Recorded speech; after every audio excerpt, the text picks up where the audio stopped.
In this section, we're going to be talking about sequences. So to work with this new topic, we're going to need some new terms and definitions. So first, I want to define an infinite sequence is an ordered list of numbers of the form. So let me write it like this. So we got an infinite sequence, and it's going to be listed as A1, A2, A3, all the way up to AN. So the little 1, the 2, and the 3, these just represent elements. Let me write that cleaner.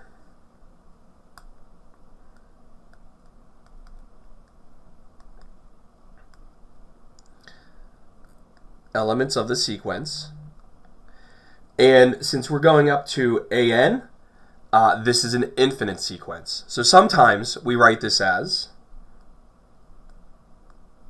the sequence in brace notation from n equals 1 to infinity, or we would simply just write it as A sub n. So some famous sequences that we are aware of would be like this sequence right here,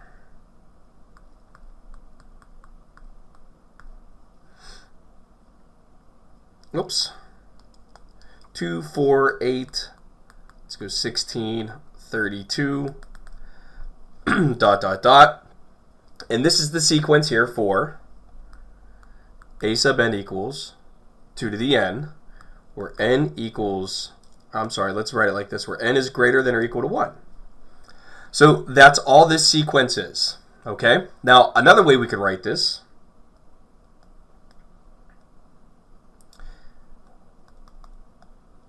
is the sequence 2 to the n from n equals 1 to infinity, or like I said here, we could just write it like this. All right?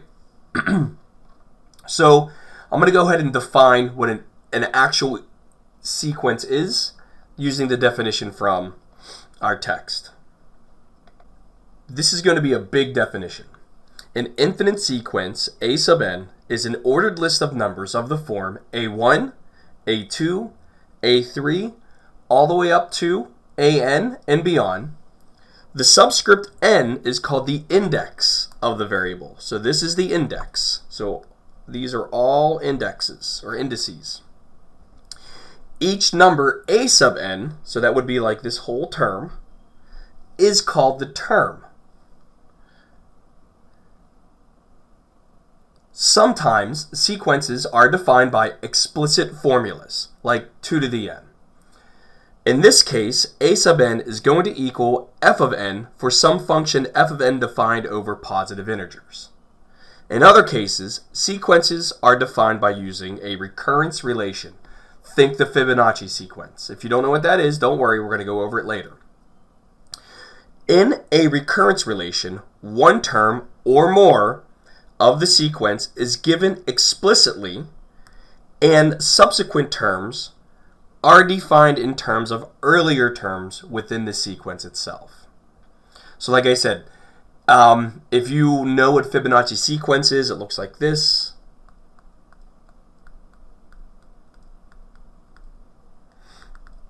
All right, so it starts off with, we would say A sub 1 equals 1, A2 equals, and A2 equals 2. Then Fibonacci sequence is 1, 1, and then how do you get the next term? You're going to add these two together, and that gives you 2. Then how do you get the next term after that? You add these two terms together, and that gives you 3, and so forth. So one thing is, these indices, they don't have to necessarily start at n equals 1. For example,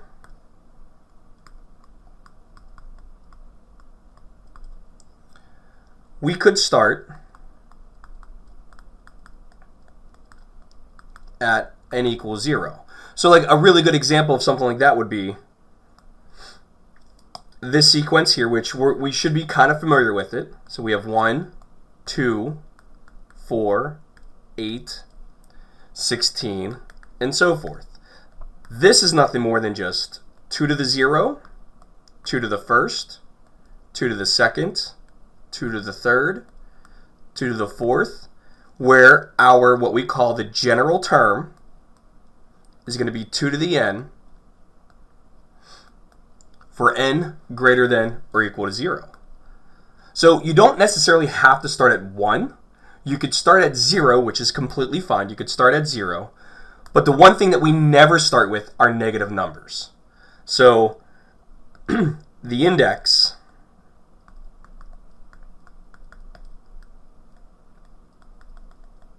will never be a negative number.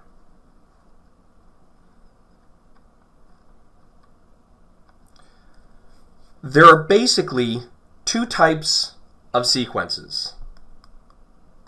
Now there's more, okay, but we're going to focus on two types.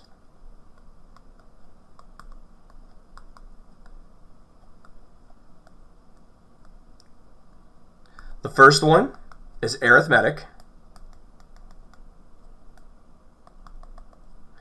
and then the second one is going to be geometric. Now,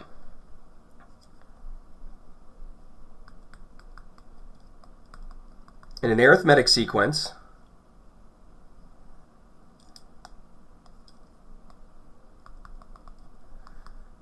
oops, sorry, I forgot the word, sequence.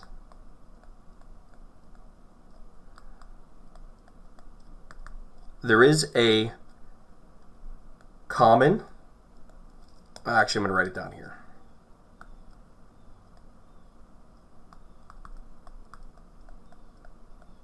There is a common difference, all right? And this difference happens between every pair of consecutive terms.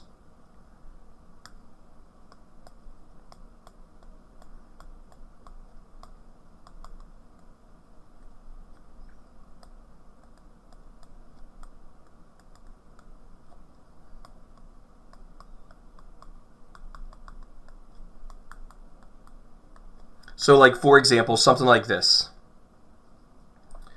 3, 7, 11, 15, 19, and so forth. As you can see here, the difference between 7 and 3 is 4. The difference between 11 and 7 is 4. The difference between 15 and 11 is 4. And then the difference between 19 and 15 is 4. So notice this 4 is our common difference, and if a sequence possesses a common difference, then you have an arithmetic sequence.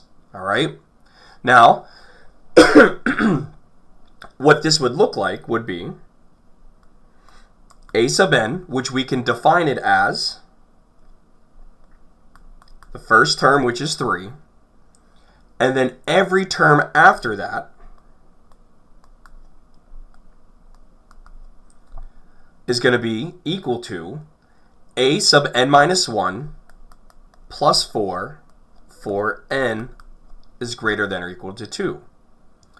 But now a great question would be, okay, well, how do we find this? All right. So when you talk about sequences, it's really good if you kind of write out how you get them. So like, for example, we know this is our sequence here. So our first term is 3. Now, the second term is going to be 3 plus 4, which we know is 7.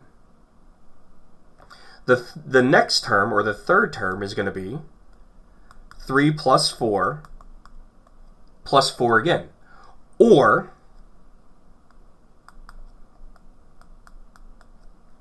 3 plus 2 times 4. The next term is going to be 3 plus 4 plus 4 plus 4. Notice it's our common difference. Or 3 plus 3 times 4. All right, we'll do one more. Our fifth term of the sequence will be, and you're probably following along now,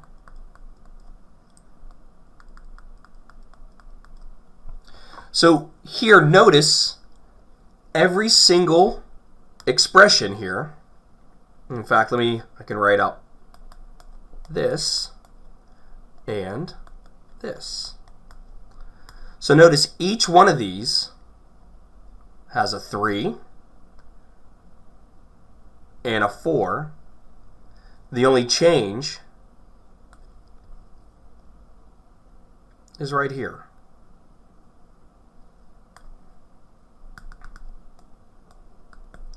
So what we can say is the explicit formula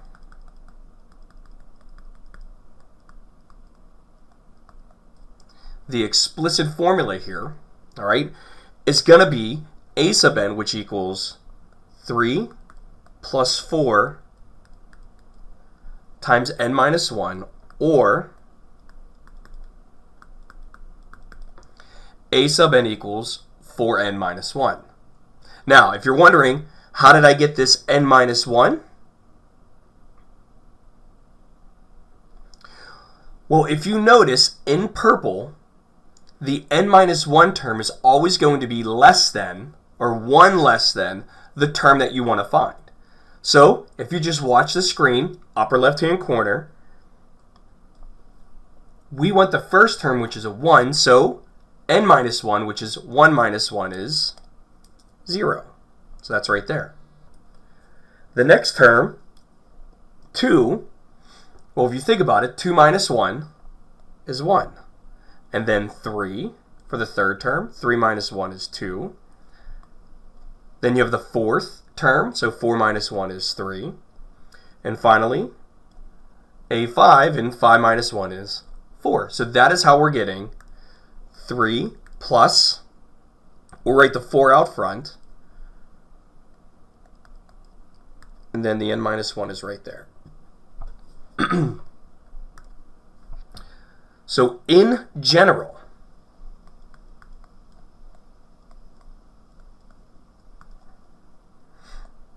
an arithmetic sequence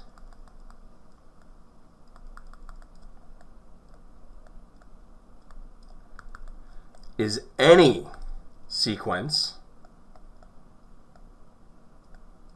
of the form a sub n equals Cn plus b.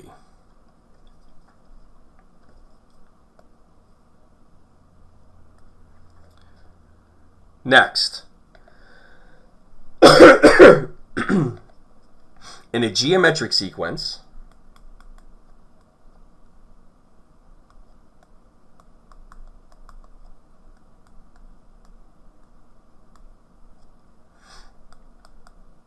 the ratio, that's the key word, the ratio of every pair of consecutive terms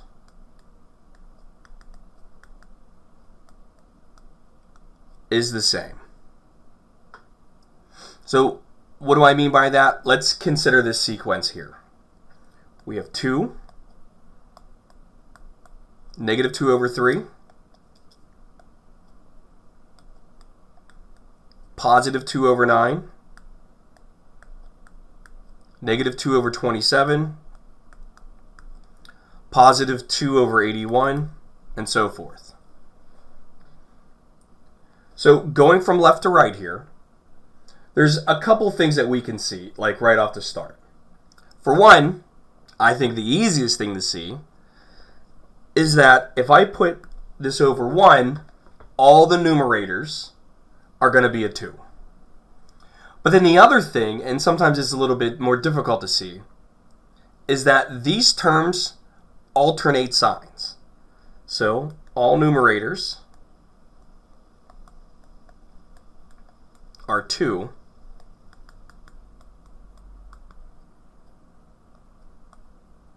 and then we have these alternate signs. All right, positive, negative, and so forth. So here the question becomes, all right, well, what are we multiplying by?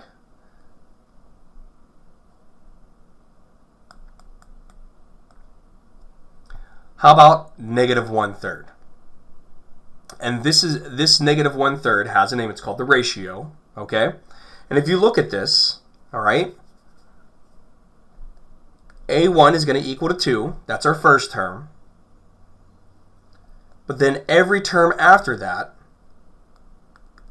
is going to be negative 1/3 times a sub n minus 1 for n is greater than or equal to 2. But now what we're going to do is we're going to do the same thing that we did previously. All right, we're going to try to find an explicit formula.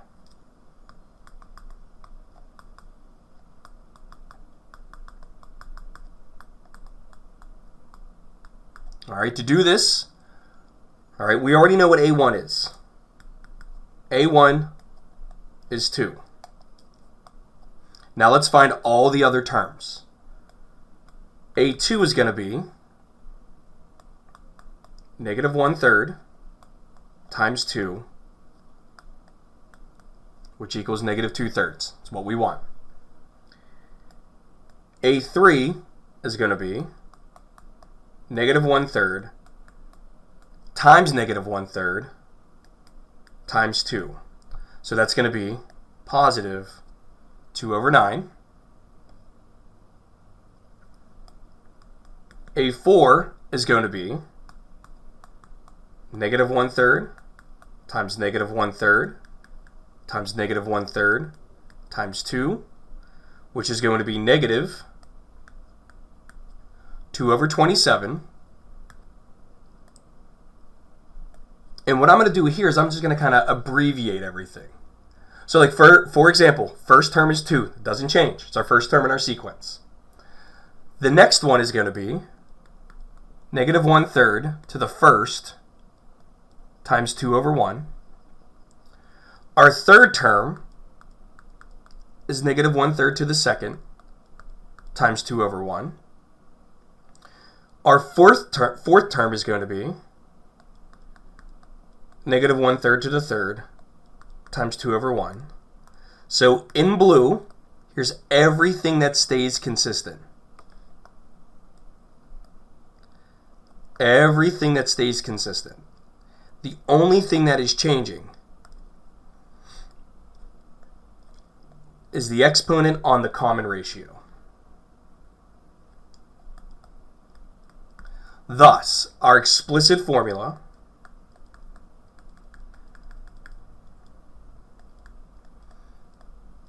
is going to be a sub n, which equals 2 times negative 1/3 n minus 1. Now, in general,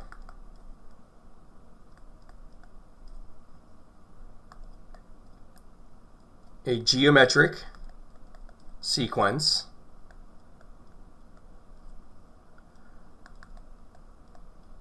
is any sequence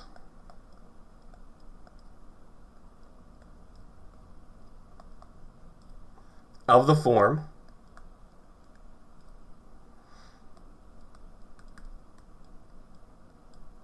a sub n equals c times r to the n. All right, so we've seen how to define an arithmetic sequence and a geometric sequence. So now what we're going to have to do is look at some examples. My suggestion is to practice these. You will not get better at this until you start practicing them more. Okay? This isn't one of those things where it's like there's always a formula and this is what you do. Like you gotta train yourself to see the patterns. I guess I can write that down. The key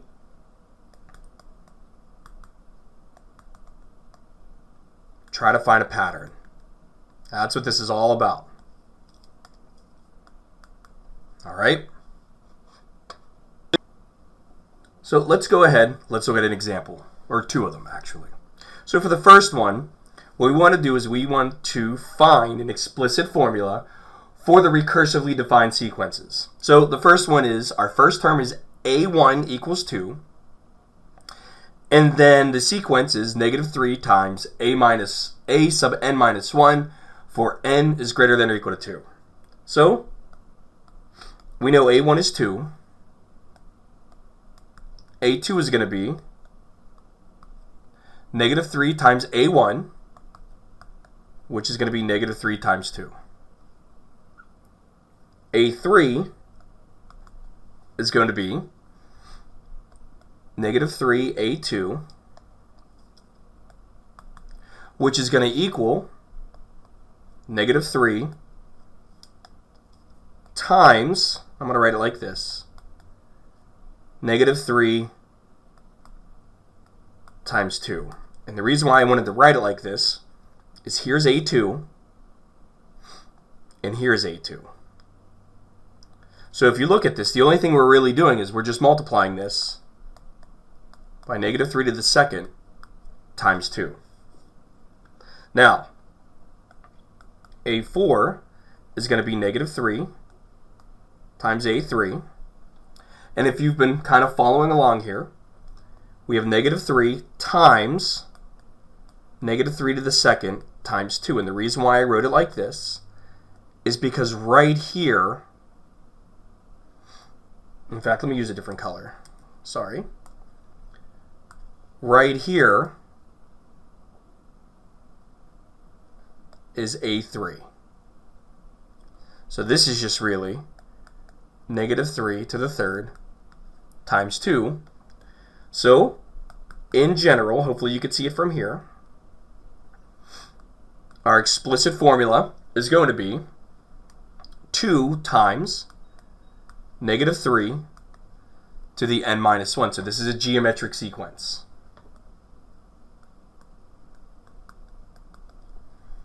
All right. For the next example here,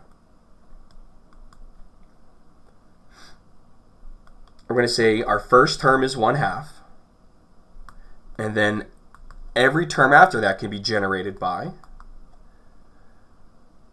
a sub n minus 1 plus 1/2 to the n for n is greater than or equal to 2. So let's find the explicit formula here. Once again, we are going to write out the terms. So the first one, a1 equals 1/2. For the second term, we're going to get a1 plus 1/2 to the second power, which is 1/2 plus 1/4, which is 3/4. A3 is going to be a2 plus 1/2 to the third, which is going to be 3/4 plus 1/8, which equals 7/8. A4 is going to be a3 plus 1/2 to the fourth, which gives us 7/8 plus 1/16, which equals 15/16. Therefore, the explicit formula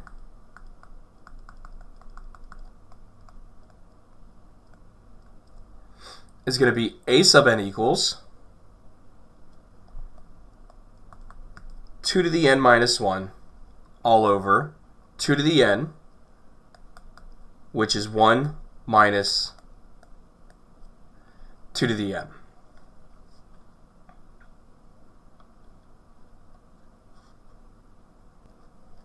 Now, if you're wondering how in the world did I get this, I will show you. Here are my terms.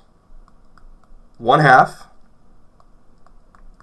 3/4, 7/8, 15/16. Now initially, when I look at these, 1/2, 3/4, 7/8, 15/16, for me, it's very difficult to kind of figure out, okay, did I add something to this? And if I did, what was that common difference that I kept adding? All right? That would be if it were arithmetic sequence. Or the other way to think about this, well, if this was geometric, what am I multiplying by? So before I dive into that stuff, I kind of just look at the numerator and I say, okay, well, the numerators are 1, 3, 7, 15. And for me, it's not a pattern. At least it's not a very explicit one initially. But when I look at these denominators, 2, 4, 8, 16, I sit there and I go, wait a minute. That to me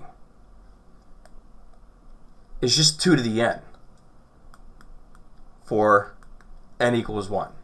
So like 2 to the first is 2, 2 to the second is 4, 2 to the third is 8, 2 to the fourth is 16. So I know that. But then when I look at the numerator in reference to my denominator, it's always 1 less.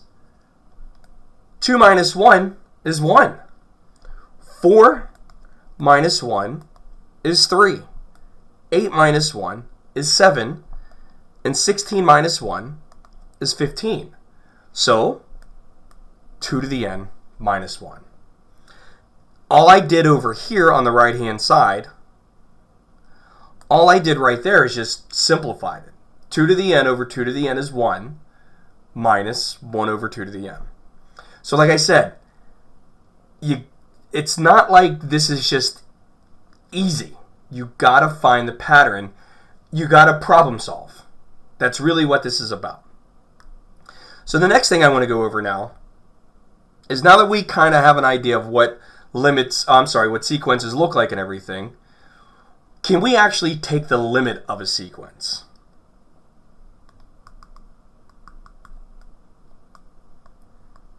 Because we're going to want to ask the question later on, does this converge or diverge?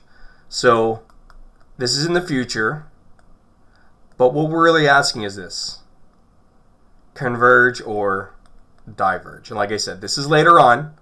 This is later on, so you don't have to worry about it now, but this is where we're going to. All right?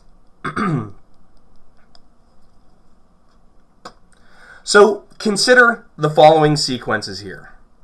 Make my pen a little bit bigger again. So let's consider the very first one. Here's a sequence .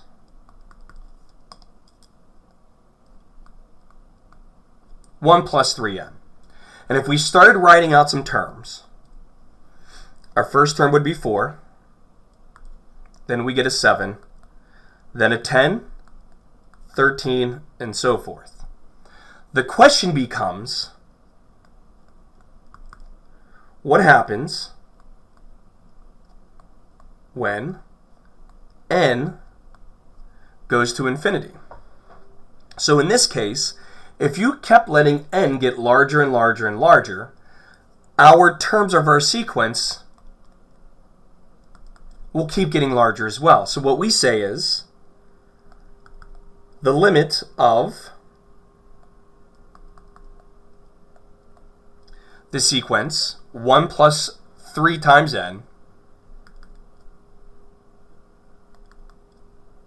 is infinite. All right? Now later on, what we're going to learn is the word that we're looking for is it diverges. All right? It just keeps growing. All right? It just keeps growing. Now, let us contrast this with a limit that looks like this. So let's look at this sequence here.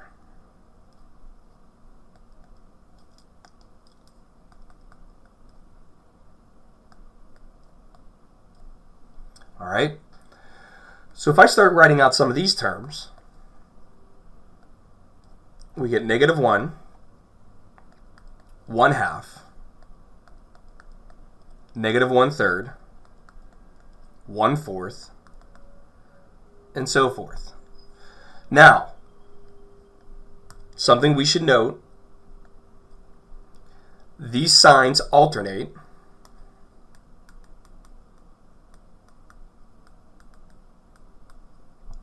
All right?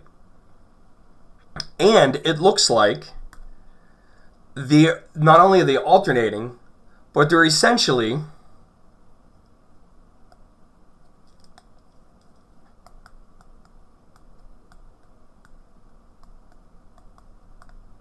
the terms essentially approach zero. So what we would say here in this example is that the limit, and I'll write it like this time, the limit as n goes to infinity of the sequence -1 to the n all over n is essentially 0. It converges to 0. All right? And this alternate sign thing, you're going to see a lot. All right? You're going to see a lot.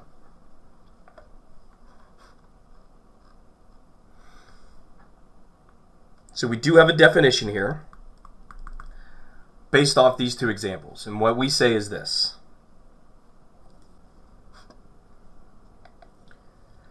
Given a sequence, a sub n, if the terms a sub n become arbitrarily close to a finite number L, as n becomes sufficiently large, we say the sequence is a convergent sequence and L is the limit of the sequence. So that is this example right here. All right? What we can see here is the limit, it alternates signs, but it's getting sufficiently close to 0. So we say it converges to 0. All right? Otherwise, if it does not converge to some letter L, then we say the series, or the sequence is divergent. And that's the first example that we looked at. That's all the way up here. All right, that's this example here where our sequence went from 4 to 7 to 10 to 13. It wasn't approaching some number. So here's an example here that we're going to do.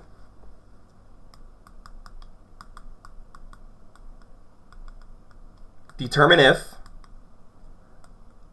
the sequence is convergent or divergent. That's all we're going to do. So the sequence is 1 minus 1/2 to the n. So what we need to figure out is, does the limit as a goes to infinity of the sequence equals L? Does it equal some number? If it does, then we say it's convergent. If it doesn't, we say it's divergent. It's that simple. So let's go ahead, let's write out some terms. So our first term is going to be 1/2. Then we get 3/4. Then we get 7/8. Finally 15/16, and that keeps going. And if you look at this, it looks as if these numbers are getting closer and closer to 1. I mean, if you think about it, 1/2 is 0.5. 3/4 is 0.75. 7/8 0.875. 15/16 0.9375. And if you kept following this trend, these numbers, these decimal values, would start to approach a number 1. It will never be 1, but we're not worried about that because we're worried about what the limit, what's it approaching. Now we do have algebraic limit laws,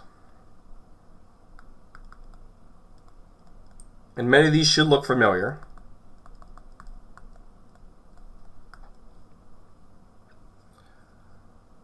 So let me write this out. So given sequences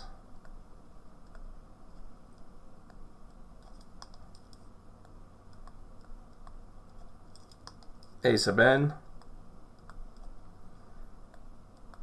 oh my gosh, I'm having a hard time writing these braces today, b sub n and any real number c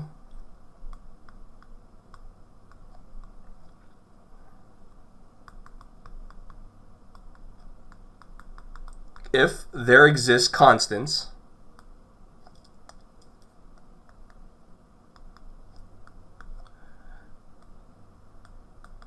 A and B such that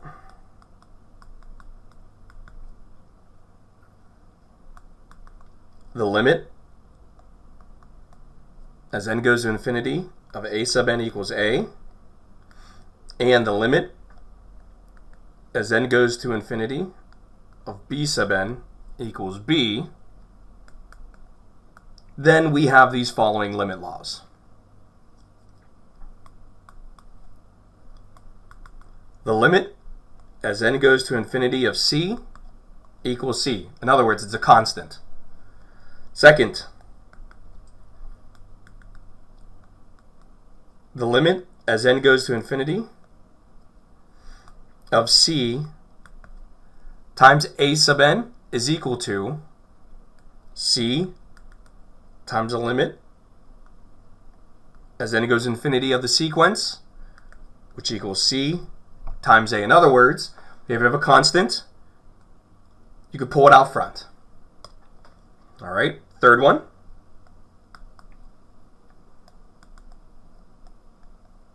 If we have the limit as n goes to infinity of the summation or difference of the two sequences, then we can distribute that limit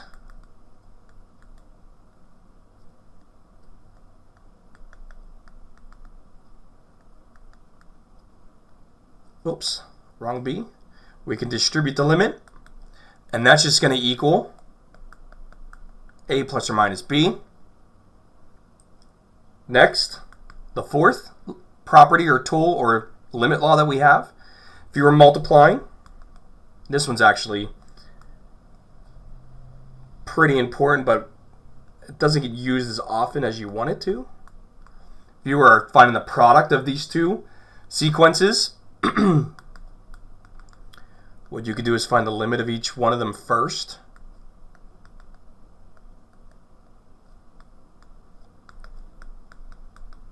And then just multiply their products. And finally, the fifth one, if you were finding the quotient of these two sequences, you can go ahead and separate them by finding each one of their limits respectively. That'll just give you the ratio of a over b, provided b does not equal 0 and each term within the sequence of b does not equal 0 either. So what we want to do is, using some of these limit laws,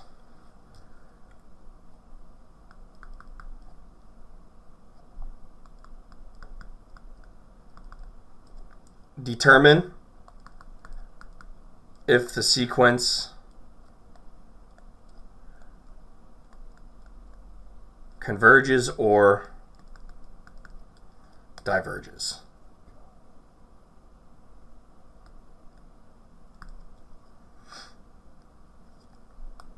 If it converges,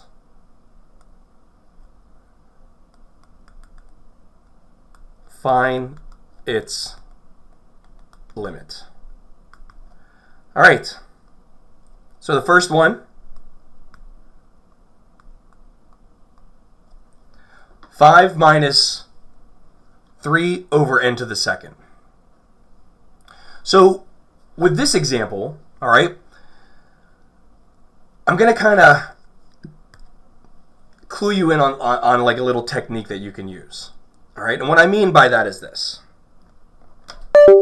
If we look at this, we could say that we wanted to find the limit as n goes to infinity of 5 minus the limit as n goes to infinity of 3 over n to the second. Now, if you look at the limit laws, we know that the very first one here, that converges to 5 because it's always going to be 5. So the idea then is, what happens here? So the one thing you got to go back to is you got to go back to Calc 1 when you were talking about limits and everything. And basically the way that we want to think about this is you have 3 basically divided by infinity. Because if you were to take this limit and substitute it in, all right, you're going to get infinity squared, which is still infinity. So this essentially goes to 0. So what you end up with is 5 minus 0, which is strictly 5. So this series converges, or the sequence converges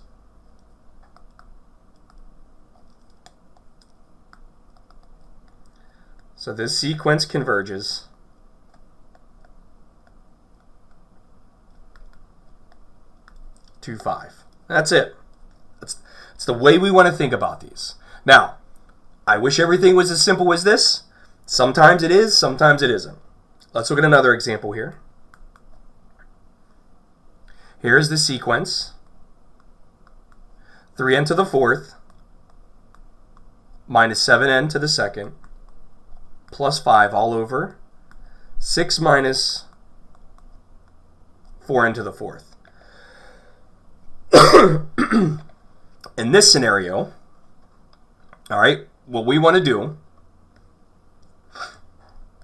is we want to find a limit as n goes to infinity of our sequence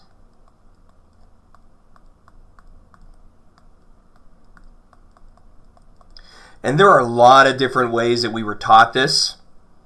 The way that I was taught this, all right, is to find the highest degree overall and divide everything by that. Another way to say that is to factor n to the 4th out of everything. All right? So let me demonstrate what I mean. The highest degree overall is n to the 4th. So at the end of the day, all right, I'm telling you right now, this answer is negative 3 over 4. All right, I can look at that and tell you that. But let me show you, let me demonstrate why. Because maybe, I don't know, like I said, maybe you've seen this, maybe you haven't. What we're going to do here first is we're going to divide everything by n to the 4th. Because it was the highest degree overall.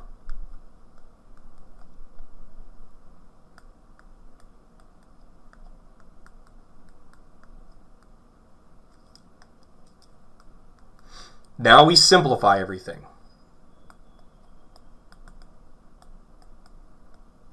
So in the numerator we get 3 minus 7 over n to the 2nd plus 5 over n to the 4th all over 6 over n to the 4th minus 4. Now, when we go to substitute infinity, we get infinity there, there, and there. What that means, this just goes to 0 because it is a constant divided by an enormous number. It's 0. So this goes to 0, this goes to 0. So what you're left over with is the limit. Well, actually, we already substituted in the limit. So what are you left over with? Negative 3 over 4. So this sequence converges, and where does it converge to? Negative 3 over 4. There's also another way to look at this. All right, the other way to look at this, and I'm just going to erase some stuff here.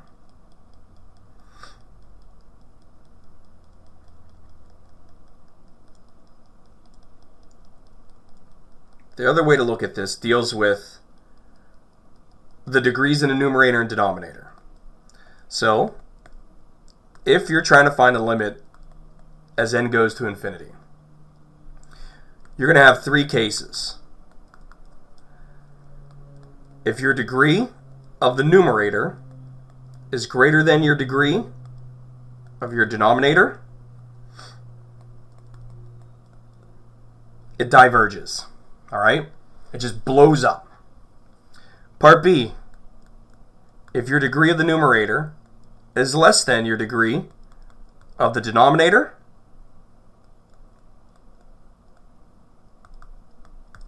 you're going to get something that converges to 0.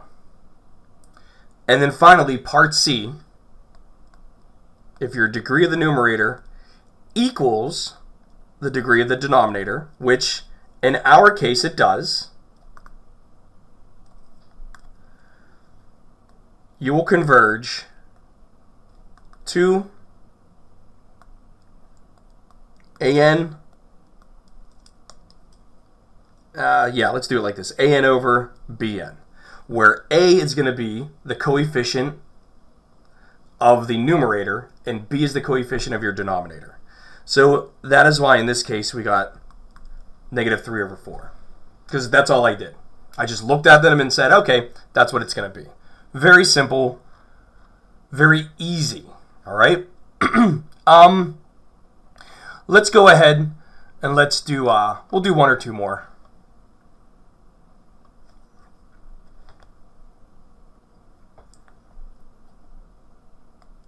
So how about this one?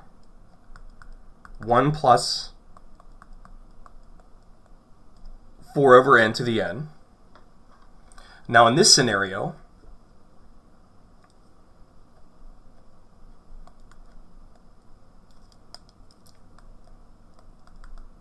let's consider this a function. Let's say, what if this was just 1 plus 4 over x to the x? What would happen here? All right. So, excuse me. If we were to start substituting in values of x, so any x greater than 0, you're going to get 1 plus 4 over 1 to the 1, which is going to be 5. You get 1 plus 4 over 2. So what's that? 4 divided by 2 is 2. 1 plus 2 is 3. 3 to the second is 9. All right, let's do one more here. 1 plus 4 over 3 to the third. All right, so that is just going to be, what is that going to be? 7 over 3 to the third, which is 49 over 3, which is approximately 16 and a third repeating. I think you get what's happening. As these numbers get larger and larger, meaning the letter n's, our function here, or our sequence, is getting larger and larger and larger as well. All right. So this looks like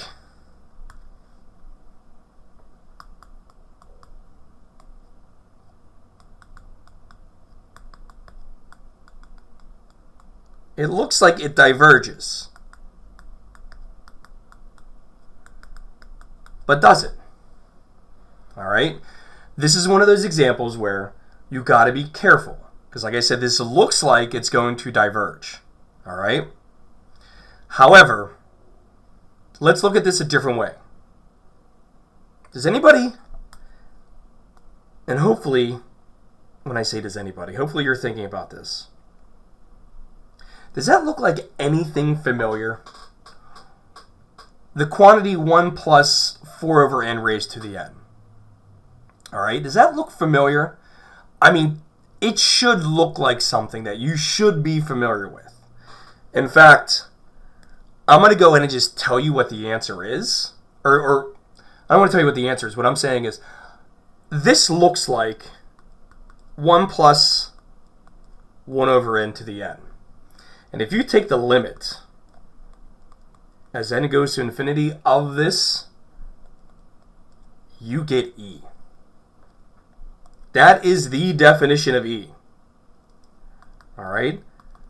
I went over that all the way back at the beginning of the semester in one of those videos where I said, hey, if you're not familiar with logs or exponentials and their calculus with them, you definitely want to check this out. So when I'm looking at this, I'm going, this looks really familiar, this this sequence highlighted in green. So here's what we're going to do. We're going to define y equals the limit as x goes to infinity of 1 plus 4 over x all raised to the x. We're going to take the natural log of both sides of the equation.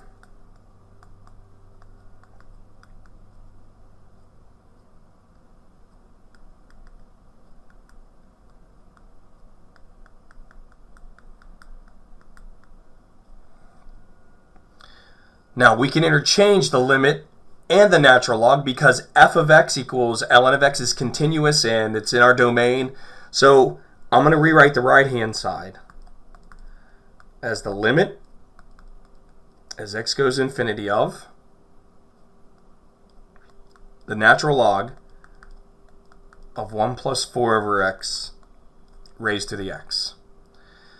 Using our properties of logs, we're going to rewrite the right-hand side as the limit as x goes to infinity of x times the natural log of 1 plus 4 over x. All I did is I took this x and I put it out front using my properties of logs. Now, the right-hand side of this equation is an indeterminate form. It's indeterminate because when I substitute in the limit, I'm going to get infinity times 0. And that's an indeterminate form. Whenever you have indeterminate forms, and you got to remember this from Calc 1, we're going to use somebody's rule. And if you remember, that person's name is L'Hopital's rule.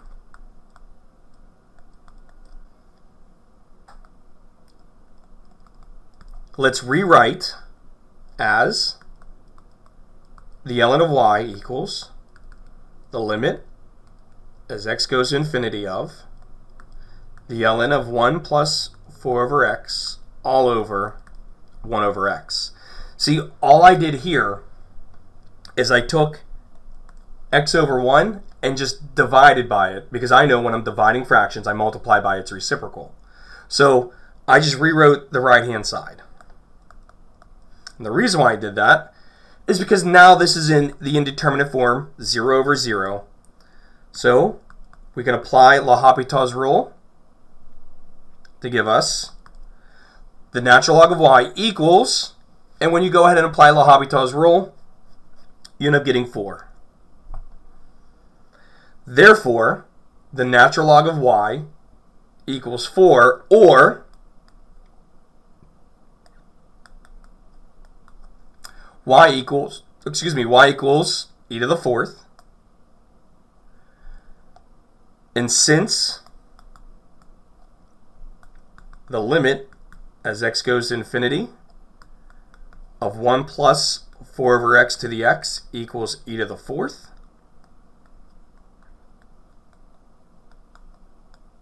we can conclude that our sequence 1 plus 4 over n all raised to the nth power converges to e to the 4th. This problem was definitely hard because you really had to know at the very beginning of the problem. You really had to know that 1 plus, or the quantity 1 plus 1 over n to the nth power, when you find its limit as n goes to infinity, you had to know that it equals e. So that's a definition. But like I said, you're looking for the pattern and you're just trying to make it work.